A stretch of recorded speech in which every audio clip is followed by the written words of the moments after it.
Hello दोस्तों, नमस्कार, जय हिंद, वंदे मातरम। स्वागत है आप सभी का अपने यूट्यूब चैनल पर। चलिए आज हम लोग कक्षा 10वीं का जो कि है विज्ञान विज्ञान में हम लोग धातु एवं अधातु के चैप्टर से बहुत ही इम्पोर्टेंट क्या है बहुविकल्पी प्रश्न लेकर आए हैं, जो कि आपके परीक्षा के लिए बहुत ही महत्वपूर्ण होंगे। चलिए हम लोग इसे देख लेते हैं। यदि आपको यह बहुविकल्पी प्रश्न अच्छा लगे तो वीडियो को लाइक कर दीजिए और चैनल पर नए हो तो चैनल को सब्सक्राइब कर दीजिए। चलिए हम लोग समय न लेते हुए अपना सेशन स्टार्ट करते हैं। देखिए पहला प्रश्न क्या है हमारा। पहला प्रश्न है कि निम्न में कौन अधातु है। इसमें से अधातु कौन है। आपका ऑप्शन है option number A carbon, option number B है सोडियम, ऑप्शन नंबर सी है एल्यूमिनियम और ऑप्शन नंबर डी क्या है कैल्शियम। कैल्शियम हमारा क्या है ऑप्शन नंबर डी है। तो देखिए इसमें से अधातु कौन है। अधातु क्या है हमारा कार्बन। कार्बन हमारा क्या हो जाएगा अधातु हो जाएगा। तो हमारा राइट आंसर क्या होगा ऑप्शन नंबर ए हमारा राइट आंसर होगा।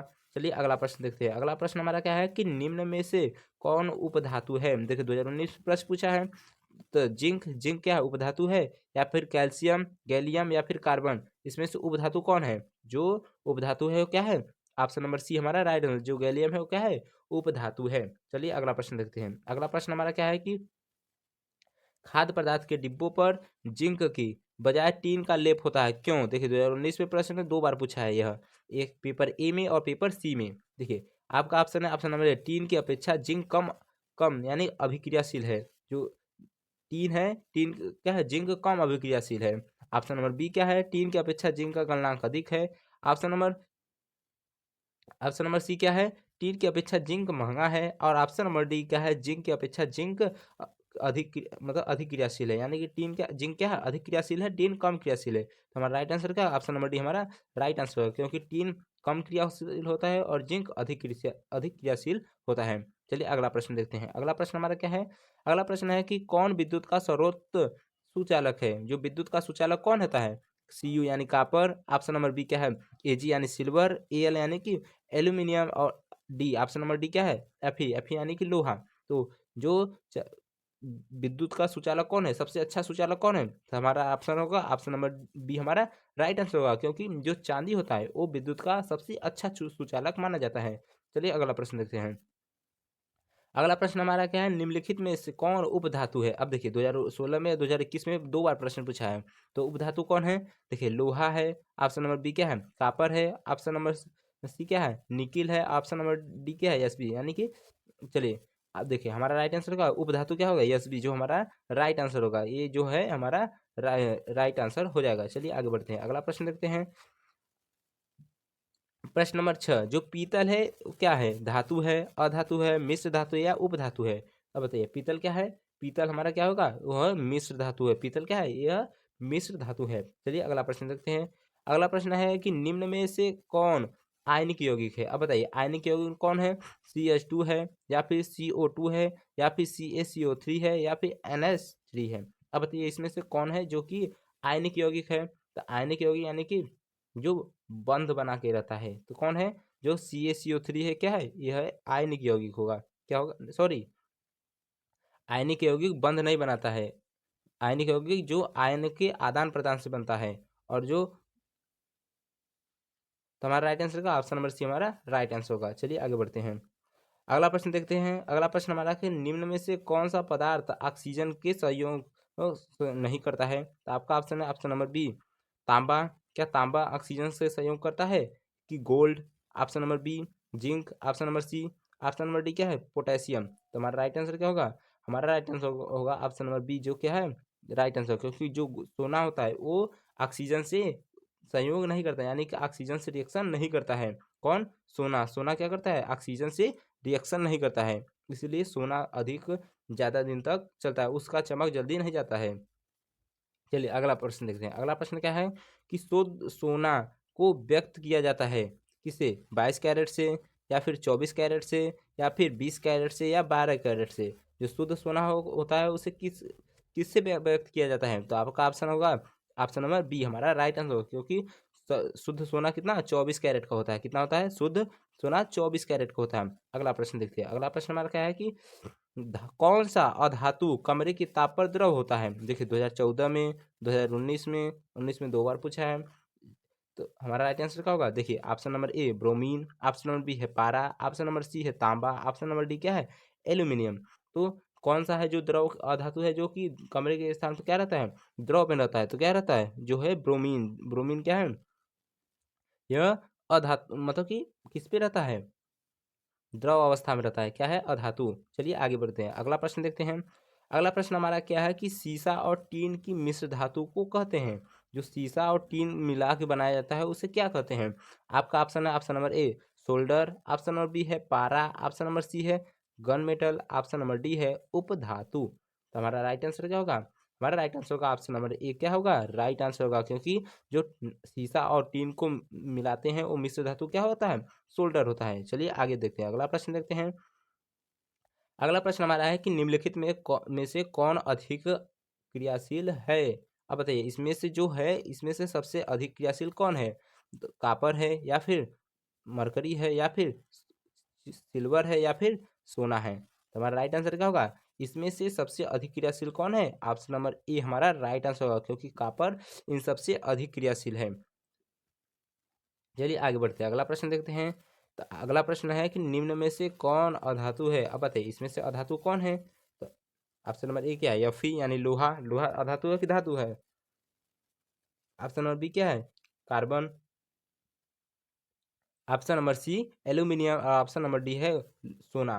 तो हमारा राइट आंसर क्या होगा, हमारा राइट आंसर होगा ऑप्शन नंबर बी, हमारा राइट आंसर होगा, क्योंकि जो कार्बन होता है वो क्या है, एक अधातु है, क्या है, अधातु है। चलिए अगला प्रश्न देखते हैं। अगला प्रश्न है कि कार्बन क्या है। अब बताइए कार्बन क्या है।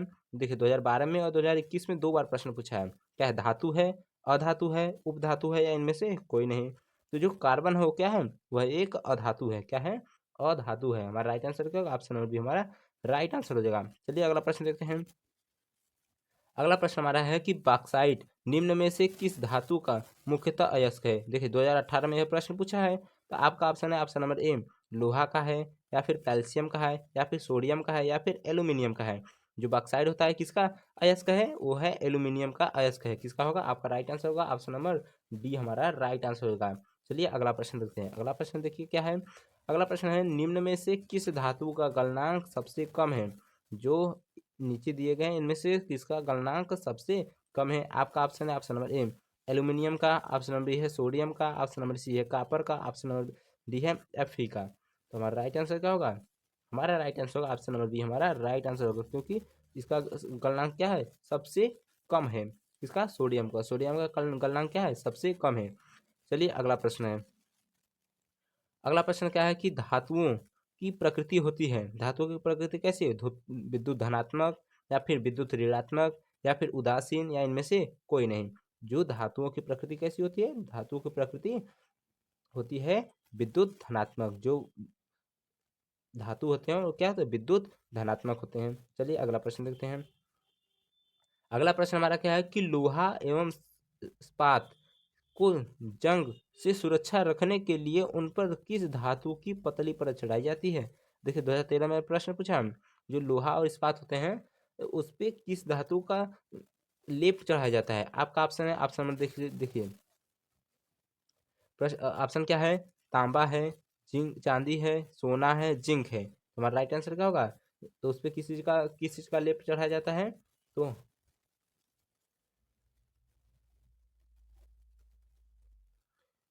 जिंक का परत चढ़ाया जाता है। किसका, जिंक का परत चढ़ाया जाता है। चलिए आगे बढ़ते हैं, अगला प्रश्न देखते हैं। अगला प्रश्न हमारा है कि किस रासायनिक यौगिक को गर्म करने पर प्लास्टर ऑफ पेरिस प्राप्त किया जाता है।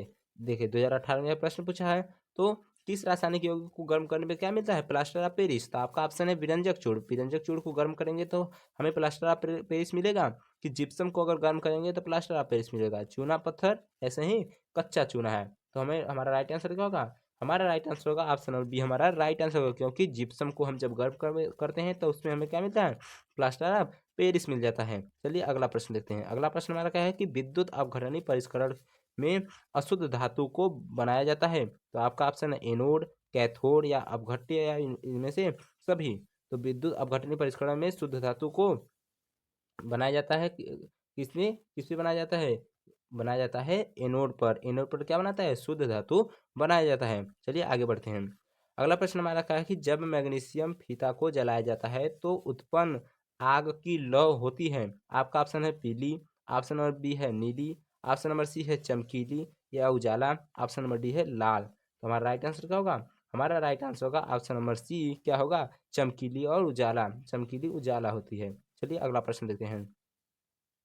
अगला प्रश्न हमारा क्या है कि लोहे की परमाणु संख्या है, तो बताइए लोहा का परमाणु संख्या क्या है? 23 होता है या 26 होता है या 25 या 24? हमारा राइट आंसर क्या होगा? ये 26, 26 हमारा राइट आंसर होगा, क्योंकि जो लोहा का परमाणु संख्या कितना होता है? 26 होता है। आगे बढ़ते हैं। अगला प्रश्न याद हो, अब अगला प्रश्न देख लेते हैं कि देखिए प्रश्न क्या है कि रायल जल एक्वारेजिया किस अनुपात में सांद्रत हाइड्रोक्लोरिक अम्ल एवं सांद्र नाइट्रोजन अम्ल का ताजा मिश्रण होता है? तो बताइए कितना कितना होता है? 3:2 के, या फिर 2:3, या 3:1, या 1:3? तो हमारा राइट आंसर क्या होगा? हमारा राइट आंसर होगा ऑप्शन नंबर सी, हमारा राइट आंसर होगा। क्यों? 3:1 के अनुपात में होता है।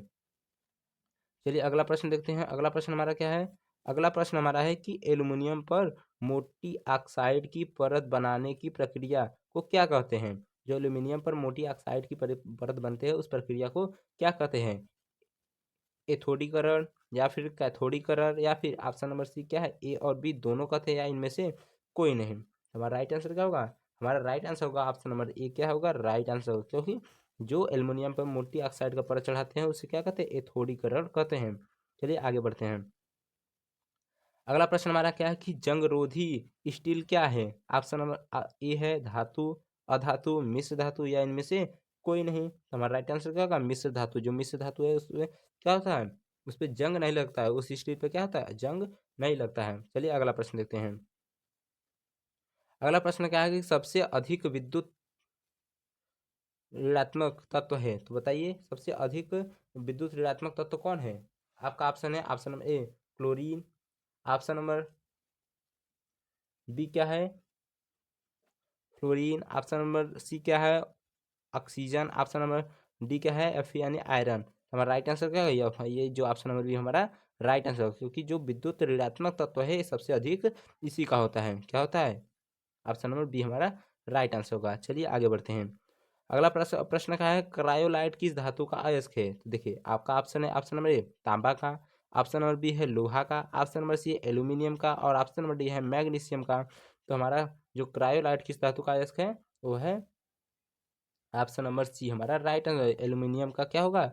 यह क्रायोलाइट इसका अयस्क है। क्रायोलाइट किसका अयस्क है? एल्यूमिनियम का। हमारा राइट आंसर होगा ऑप्शन नंबर सी, हमारा राइट आंसर होगा। चलिए अगला प्रश्न देखते हैं। देखिए इलेक्ट्रॉन के स्थानांतरण से बने यौगिक कहलाते हैं। तो देखिए आपका ऑप्शन है सहसंयोजन, ऑप्शन नंबर बी है विद्युत संयोजी, ऑप्शन नंबर सी है कार्बनिक, और ऑप्शन नंबर डी है इनमें से कोई नहीं। तो हमारा राइट आंसर होगा ऑप्शन नंबर बी, क्या है? विद्युत संयोजी। क्या होगा? विद्युत संयोजी। चलिए